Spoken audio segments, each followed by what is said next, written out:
plastics, they're all around us and a large part of our lives. And you might not think that plastics end up in a lot of unlikely places, like our face wash, for instance. The problem with most current conventional plastics is they're derived from ancient fossil carbon and can indefinitely persist if improperly disposed of in fragile ecosystems. Although there are alternatives to traditional plastics, they're generally really expensive or don't have great properties. Now, a completely separate environmental issue from that of plastics in the environment is that of methane. Methane is a potent greenhouse gas, over 30 times more harmful for global warming than that of carbon dioxide. You might be familiar with methane because it's the key component in natural gas, but it's also present in gas from wastewater treatment plants, from landfills, from agricultural facilities. Even abandoned coal mines produce a large amount of this waste gas. So what can we do about this? My name's Molly Morse, and I'm the CEO and co-founder of Mango Materials. And we use this methane gas to produce environmentally friendly, affordable materials. And we do this by taking the methane. And it can be the methane component of waste gas from places like landfills and wastewater treatment plants. We feed it to our naturally occurring bacteria that naturally produce this biopolymer called PHA, polyhydroxyalkali.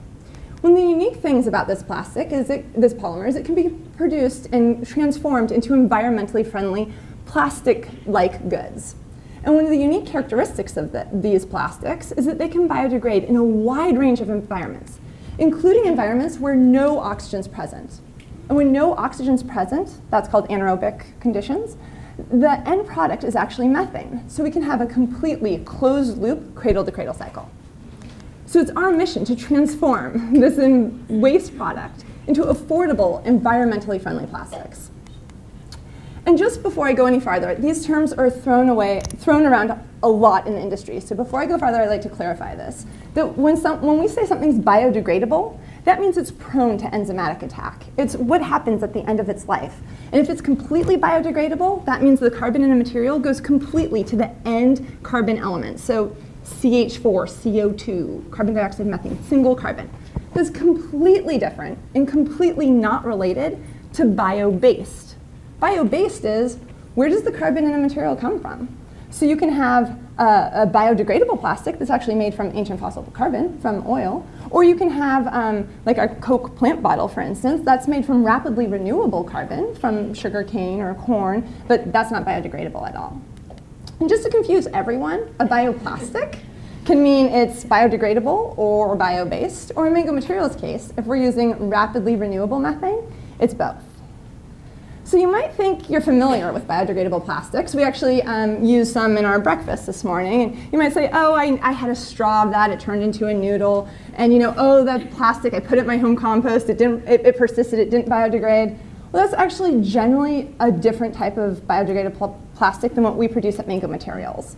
So like those plastics that need industrial compost to break down, our plastic will break down in industrial compost, but also in home compost, in anaerobic environments where no oxygen is present, such as wastewater treatment plants and landfills. And even if improperly disposed of and this material ends up in the aquatic environment, this material can be naturally digested by marine microorganisms.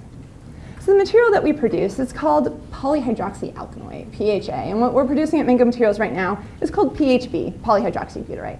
It's a little technical. It's actually produced by bacteria. So in case you didn't know, this is a bacteria. That natural granule, that white granule inside, normally you don't see that white granule part. This is the PHA. And these bacteria, they're kind of like us. Normally, we're not very obese, but sometimes we can get very obese. And these bacteria normally produce very small amounts of this PHA granule. But what we do at Mango Materials is we propagate these bacteria to produce as much PHA as quickly as possible. So we actually have patents on this that we sort of call survival of the fattest. It's actually pretty complicated, but this is the gist of it. And one of the amazing things about PHAs is that it can be used for a large variety of applications, all sorts of plastic goods. At Mango Materials, we're very excited about materials that could end up, often accidentally, in the marine environment. We're very focused on microbeads right now. Microbeads are the little, generally polyethylene microspheres. They're in your toothpaste, they're in a lot of exfoliants, they're in face wash. They're in a lot of things you wouldn't even think about. And these polyethylene microbeads have come under environmental attack because they can persist in the environment. They're not naturally digested. When you wash your face, They end up going down the drain to the wastewater treatment plant. They don't break down in the wastewater treatment plant process. If they escape the wastewater treatment plant and end up in the marine environment, they'll persist and they might cause environmental problems. That's kind of silly. There must be a better way. And we're really excited about using PHA to make these environmentally friendly microbeads, as well as very many other applications. So just to recap, the material that we produce, it is biodegradable. It can be bio-based. We currently do not do a ton of work gene jockeying our material, so most of our strains are non-genetically modified organisms, although we do have some projects that do use GMOs. We're sequestering methane, which is a very potent greenhouse gas. And the product that we produce at scale will be on par with petrochemical-based plastics, on the order of $1 a pound. This is actually the yields and rates that we have right now, but we need to scale up this process. So this technology was actually part of my PhD research at Stanford University. And we've been scaling this project ever since.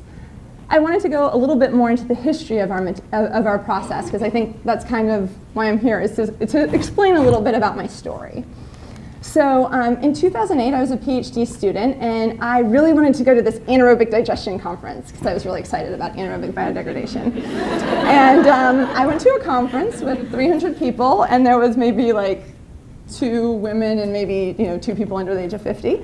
And one of the other people there was actually Ann Shower Jimenez, who's seen this picture. We were both graduate students. We both loved AD, anaerobic digestion. And who would have known that years later, her husband's job got, she got her PhD in Milwaukee. Years later, her husband's job got transferred to San Francisco. It was in the middle of the economic downturn. She calls me up and I say, hey, you don't have a job? You want to write business plans for fun in coffee shops? So this was in part how, this was years later after 2008, but you never know who you're going to meet at these events and what's going to come of the future. So in early 2009, I defended my PhD thesis, and this technology is part of that work.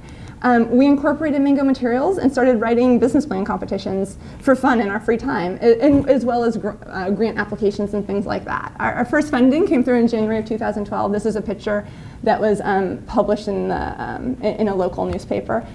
With my other co-founder, Allison Pija, who I met at Stanford. This work is directly related to her PhD research. So little did we know what we were getting ourselves into. This is 2015. We've grown to be on the order of 20 to 30 people, depending how you count interns and part-time workers. And we're really focused on using this methane, this waste methane gas, to produce affordable bioplastics. We have a partnership with the USDA, where we have our headquarters and our lab facilities. And we have a partnership with Silicon Valley Clean Water. So instead of having this methane be flared, we can sequester it in products, and we feed it directly into our fermentation system. So so instead of being flared, we feed it to our bacteria. This is the larger system that we have running right now. I'd just like to say this is fun, and we're very passionate about it, but we're really excited about scaling up. This is what we're focused on now, where we will have where we're scaling up to be able to produce significantly large volumes of product, because right now we can only produce on the order of pounds. And it's amazing to be part of something. This is infrastructure scaled issues that we are challenged with right now. But it can be hard. Things go wrong. We're doing manufacturing. Things break. We have to raise money. Raising money is hard. I'm happy to talk about women in investment later at lunch if anyone's interested, but it is challenging, and I have a lot of war battle stories to share. But one of the amazing things about being an entrepreneur and working in a startup is you get to hire who you want to work with. You get to figure out how you want to spend your time. And not only that, you can build and create the future that you really believe in. And what we believe in at Mango Materials is that, well, wherever there's people, there's generally methane. Wherever there's methane, there could be a Mango Materials production unit. Not just in the US, but around the world. And then why would we even stop there? This waste methane is so all over the place, and there's no bounds for our technology that we can even think about more far off ideas. We like to think, I usually use this picture to think of the gold mines of the future. In the future, this will be the gold mines. And not just here, but hey, let's talk about outer space. Titan has a lot of methane. We can use PHA. We can use PHA in methane in outer space to build materials as we deploy across the galaxy. And this will not only use this methane, that is a potent greenhouse gas, and not only do we transform this into a valuable biodegradable plastic good, but the product that we produce, it will not persist indefinitely. It can biodegrade naturally at the end of its useful life, so it won't be harmful to the aquatic systems of this world, and it will leave these ecosystems as clean and untouched as they were meant to be. A closed-loop bioeconomy is now possible, and we're excited to be building it. Thank you.